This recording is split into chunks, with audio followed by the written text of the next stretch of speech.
நண்பர்களே, ஒரு கேள்வி கேட்கிறேன். உங்கள் காலை உணவில் உள்ள தேன், வயலில் விளையும் பழங்கள், மலர்களின் வாசனை இவையெல்லாம் யாரால் சாத்தியமாகிறது தெரியுமா? ஒரு சிறிய பூச்சியால். அதுதான் தேனீ. ஆனால் இன்று உலகெங்கும் தேனீக்கள் மர்மமாக மறைந்து கொண்டிருக்கின்றன. விஞ்ஞானி ஐன்ஸ்டீன் ஒரு முறை சொன்னார், தேனீக்கள் அழிந்தால் மனிதன் வெறும் 4 ஆண்டுகளில் அழிந்து விடுவான். இது மிகைப்படுத்தலா, இல்லை உண்மையா? இன்று நாம் அதையே தெரிந்து கொள்ளப் போகிறோம். நண்பர்களே, தேனீ என்பது வெறும் தேன் உற்பத்தி செய்யும் பூச்சி மட்டுமல்ல. உலகில் சுமார் 20,000த்திற்கும் மேற்பட்ட தேனீ இனங்கள் உள்ளன. ஒரு தேனீ கூட்டத்தில் ஒரே ஒரு ராணி தேனீ இருக்கும், ஆயிரக்கணக்கான வேலையாள் தேனீக்கள் இருக்கும், சில ஆண் தேனீக்கள் இருக்கும். இந்த கூட்டம் ஒரு நாளில் சுமார் 50,000 மலர்களை சந்திக்கும். வேலையாள் தேனீயின் வாழ்நாள் வெறும் 6 வாரங்கள் மட்டுமே. ஆனால் அந்த 6 வாரத்தில் அது செய்யும் வேலை நம்மை வியக்க வைக்கும்.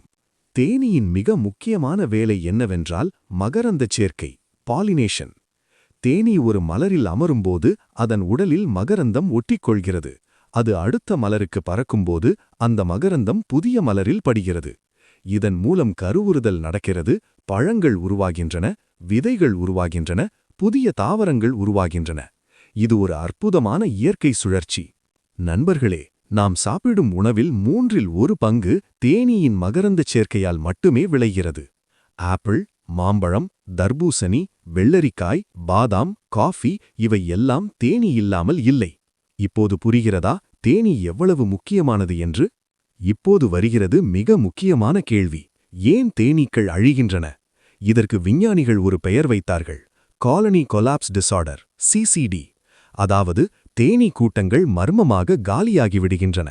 ராணி தேனீ இருக்கும், தேன் இருக்கும், ஆனால் வேலையாள் தேனீக்கள் மட்டும் எங்கோ மறைந்து விடுகின்றன. முதல் காரணம் பூச்சிக்கொல்லி மருந்துகள். விவசாயிகள் பயிர்களில் தெளிக்கும் நியோனிகோட்டினாய்டு என்ற ரசாயனம் தேனீயின் நரம்பு மண்டலத்தை பாதிக்கிறது. தேனீக்கு வழி மறந்து விடுகிறது, கூட்டிற்கே திரும்ப முடியாமல் போகிறது. இரண்டாம் காரணம் வரோவா உண்ணி. வரோவா மைட் என்ற நுண்ணுயிர் தேனீயின் உடலில் ஒட்டுண்ணியாக வாழ்கிறது. தேனீயின் இரத்தத்தை உறிஞ்சி அதை வலுவிழக்கச் செய்கிறது. மூன்றாம் காரணம் வாசஸ்தல அழிப்பு. காடுகள் அழிக்கப்படுகின்றன, மலர்கள் நிறைந்த வயல்கள் கான்கிரீட் ஆகின்றன. தேனீக்களுக்கு உணவே இல்லாமல் போகிறது. நான்காம் காரணம் காலநிலை மாற்றம். வெப்பநிலை மாறுவதால் மலர்கள் பூக்கும் காலம் மாறுகிறது. தேனீக்களின் இயக்கம் குழம்புகிறது. நண்பர்களே, இனி வரும் தகவல்கள் உங்களை அதிர்ச்சிக்கு உள்ளாக்கலாம்.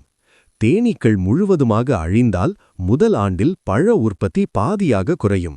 காய்கறிகள் விலை பன்மடங்கு உயரும். பாதாம், முந்திரி போன்றவை கிடைக்காது. இரண்டாம் ஆண்டில் உணவு தட்டுப்பாடு தொடங்கும். கால்நடைகளுக்கு தீவனம் இல்லாமல் போகும். அதனால் பால், இறைச்சி உற்பத்தி வீழும். மூன்றாம் ஆண்டில் காடுகள் புதுப்பிக்கப்படாமல் வறண்டுவிடும். ஆற்றுகள் வற்றும், உலகம் பாலைவனமாக மாறும். நான்காம் ஆண்டில் ஐன்ஸ்டீன் சொன்னது நினைவிருக்கிறதா? மனிதன் அழிவான். நண்பர்களே, இது கதை அல்ல, விஞ்ஞானிகளின் எச்சரிக்கை. ஏற்கனவே கடந்த 30 ஆண்டுகளில் உலகில் 40% தேனீக்கள் குறைந்துவிட்டன. இது மிகவும் கவலைப்பட வேண்டிய செய்தி. ஆனால் நல்ல செய்தியும் இருக்கிறது நண்பர்களே. உலகம் இப்போது விழித்துக் கொண்டிருக்கிறது. ஐரோப்பிய யூனியன் பல பூச்சிக்கொல்லி மருந்துகளை தடை செய்தது. கனடா தேனீ பாதுகாப்பிற்கென சட்டங்கள் இயற்றியது. பிரிட்டன் நகரங்களில் பீ காரிடார் உருவாக்கியது. அதாவது தேனீக்களுக்கென மலர் தோட்டங்கள் நிரம்பிய பாதைகள். சில நிறுவனங்கள் இன்று ரோபோட் பீஸ் உருவாக்கும் ஆராய்ச்சியில் உள்ளன. ஆனால் விஞ்ஞானிகள் சொல்கிறார்கள், இயற்கை தேனீயை எந்த ரோபோவாலும் மாற்ற முடியாது. நண்பர்களே, தேனீக்களை காப்பாற்ற நாமும் செய்யலாம். வீட்டில் மலர் செடிகள் வளர்த்தால் தேனீக்களுக்கு இனவு கிடைக்கும். பூச்சிக்கொல்லி மருந்துகள் குறைத்தால் தேனீக்கள் பிழைக்கும். நாட்டு தேன் வாங்கினால் உள்ளூர் தேனீ வளர்ப்பாளர்களுக்கு உதவியாகும். காடுகளை அழிக்காமல் இருந்தால் தேனீக்களுக்கு வாழிடம் கிடைக்கும். சின்ன சின்ன செயல்கள் பெரிய மாற்றத்தை உருவாக்கும். நண்பர்களே, ஒரு தேனீ ஒரு நாளில் சுமார் 1500 மலர்களை சந்திக்கிறது. ஒரே ஒரு கிலோ தேன் உற்பத்தி செய்ய 10 லட்சம் மலர்களை சந்திக்க வேண்டும்.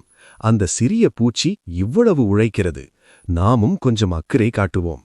நண்பர்களே, தேனீ இல்லாத உலகம் மனிதன் இல்லாத உலகம். இந்த வீடியோ உங்களுக்கு பயனுள்ளதாக இருந்தால் லைக் செய்யுங்கள், ஷேர் செய்யுங்கள், சப்ஸ்கிரைப் செய்யுங்கள். கமெண்டில் சொல்லுங்கள், நான் தேனீக்களை காப்பாற்றுவேன். மீண்டும் சந்திக்கும் வரை வணக்கம்.